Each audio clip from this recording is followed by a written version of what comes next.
When you think premium partner cards, Strix is usually the first name that comes to mind.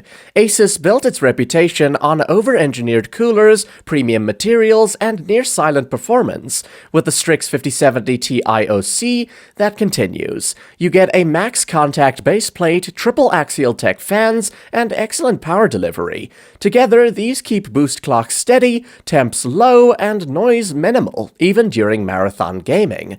The build quality is top-notch. A full metal backplate, a reinforced shroud, and rigid construction make this card feel solid. If you've ever handled a Strix GPU, you know it doesn't bend or creak like cheaper options. That kind of durability matters if you move your PC often or just want long-term reliability. Performance-wise, the Strix is right up there with the best, but that's expected since all 5070 Ti's share the same silicon.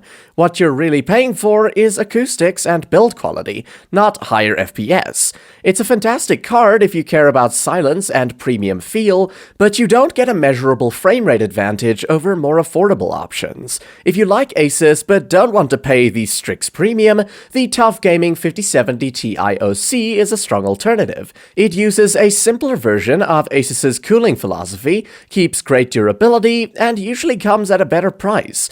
On the other hand, if bold design and heavy RGB appeal to you, the Zotac AMP Extreme Infinity is another option, with its flashy infinity mirror lighting and solid triple fan cooler. Just know, Zotac tends to price it close to Strix, so it's really about whether you value the look.